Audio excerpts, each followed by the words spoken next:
जोंनि रायजो राजाफ्रा गोदोनि बायदि लेखा रोङि गैला, दा गासिबो गोरों गोरा जाबाय, बुजिनो हानाय जाबाय।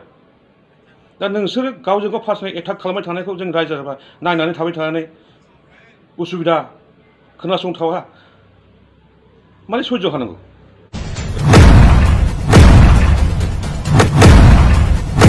दाख्लैसो बावै जोंनि झारबारियाव माखासे एनजिअ'आ सासे सुबुंखौ खर'आव गुलि गावनानै बुथारनाय जादों।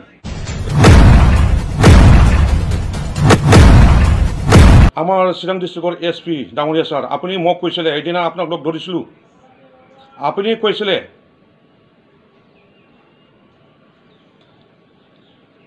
কৈছিলে ডিচি আৰু মই আমাৰ চিৰাং ডিস্ট্ৰিক্টত যিমান 2 নম্বৰী কাঠ মিল আছে, ডিচি আৰু মই যাই পিনি সব ইভিকশ্যন কৰিম, সব উঠাই লৈ আহিম।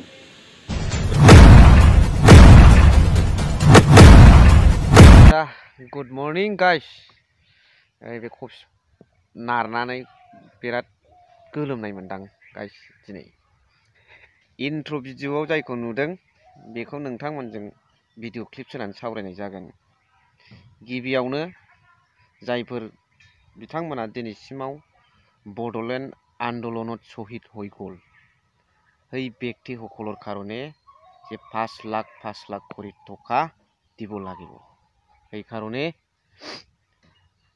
যোৱা সময়ত তামুলপুৰত এই শহীদ পৰিয়ালৰ পৰা এটা শহীদ কমিটি আছে, এই শহীদ কমিটিয়ে আন্দোলন কৰিছে। दा बेनिफ्राय जोङो बुजिनो मोनबाय आन्दोलनाव मुंख्लं जानायफोरनि न'खरनो फैसा होनांगौ। एनडिएफबि बिथांमोननि जानाखि मुंख्लं जानाय न'खर बिथांमोननो फैसा होनांगौ। बिनिफ्राय जायफोर थांनाय समफ्राव झारबारियाव मेलेम गलायनाय गावथार जादों, बिनि कमिटि बहायनानै मोनसे रिजाल्ट ओंखारनांगौमोन, बे रिजाल्टखौ बिनाय। लोगोसे बेवहाय माखासे रुनिखाथायावहाय दंफां जेनेखि गन्दगल जानाय, बेखौ लानानै सानै सुबुंखौ हमनांगौनि कमिटि बहायदोंमोन डिसिनिफ्राय, दासिमबो जेबो खबर गैया। लोगोसे चिरां डिस्ट्रिक्टआव जेसेबां इलिगेल दंफां हालाग्रा मिल दं, बेखौ फोजोबस्रांनायनि बा बोखारनायनि खोथा दंमोन। बे खोथाखौ बुंदों अल आसाम ट्राइबेल स्टुडेन्ट इउनियननि आफादगिरि। दा बाथ्राया साननो गोनां बाथ्रा, जायफोर इलिगेल मिल दङ, बेथ' बे प्रेसिडेन्ट सारनि खुगानिफ्राय फोरमान जाबाय दंफां मिला दंमारो, आरो बेखौ डिसि लोगोसे चिरां डिस्ट्रिक्टनि एसपि लोगो लानानै बिथांमोननो अल आसाम ट्राइबेल स्टुडेन्ट इउनियननो मोनसे खोथा होदोंमोन, फैबाय थानाय समाव बेखौ बै जिखिनि इलिगेल भावे मिल कादत मिल सलायासे এই মিলটো 80 টকা সময়ত বন্ধ কৰা হ'ব। এইটো tribal student all Assam tribal student ইউনিয়নত মানে প্ৰতিশ্ৰুতি দিছিলে এছপি আৰু ডিচি দুইজন মিলি পেলাই। কিন্তু আজিলৈকে এনেকুৱা বন্ধ কৰা পৰিস্থিতি আমি দেখিবলৈ পোৱা নাই। दा बेखायनो आसा खालामो फैबाय थानाय इयुनाव चिरां डिस्ट्रिक्टनि जेनेखि एसपि डिसि सारमोन बिथांमोना बे दंफां मिलखौ बन्द खालामगोन। लोगोसे एनडिएफबि न'खरनि मुंख्लं न'खरफोरनो जानाखि अनसुंथाइ मोननांगौ दं बेखौ होगोन। लोगोसे बे दंफां दानग्लुंलाबायनाय ट्रेक्टरजों लांनायाव जाय जरित दं सानै, बेखौ हमनायनि खोथा होदोंमोन, हमनानै देखायथारनांगौ। बेखौ बे सरकारा जेरैखि जाया हमनानै देखायनांगौ, बिटिआर गभर्नमेन्टआ। लोगोसे जाय मेलेम गलायनाय गावथार जानाय, बिनि इनकुरियाबो बिनि रिजाल्टखौ थाबैनो होनांगौ। जोंबो लुबैयो रिजाल्टआ थाब फैनांगौ। दा बारा गोबाव आङो बुंबाय थाला, नोंथांमोना मा सान्दों कमेन्ट्स होबानो जाबाय। बेनिफ्राय नैबे भिडिअ ससेखौ नायलांब्लानो नोंथांमोना बुजिनो मोनगोन। जोंनि रायजो राजाफ्रा गोदोनि बायदि लेखा रोङि गैला, दा गासिबो गोरों गोरा जाबाय, बुजिनो हानाय जाबाय। दा नोंसोर गावजों गाव पार्सनेल एटाक खालामबाय थानायखौ जों रायजो राजा नायनानै थाबाय थानानै उसुबिदा खोनासंथावा माने सैज्य खालामनांगौ आसा खालामो जोंनि दैदेनगिरिफ्रा बेफोरबायदि गावजों गाव पार्सनेल एटाक खालामनायखौ नागारो लोगोसे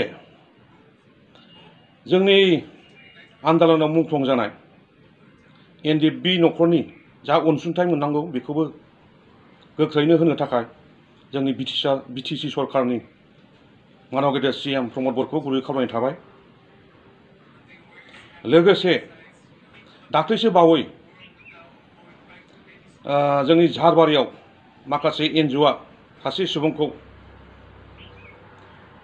खर'आव गुलि गावनानै बुथारनाय जादों बेखौ डिस्ट्रिक्ट लेभेल कमिटि दादोंमोन बिनि रिपर्टखौ दाबो मोनाखै बिनि रिपर्टखौबो होनो थाखाय गुरै खावलायनाय जाबाय लोगोसे दाख्लै चिरां डिस्ट्रिक्टआव रुनिकाटा सान्तिपुर एरियायाव दंफां खावनाय जाथायाव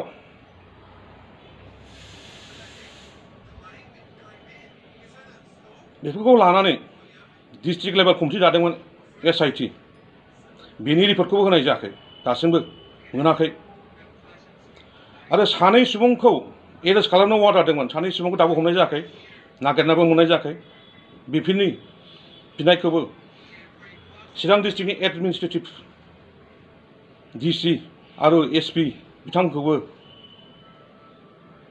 गुरैयै खावलायनाय थाबाय लोगोसे আমার চিরাং ডিস্ট্রিক্টৰ SP ডাঙৰীয়া ছাৰ আপুনি মোক কৈছিলে এদিনা আপোনাক লগ ধৰিছিলোঁ আপুনি কৈছিলে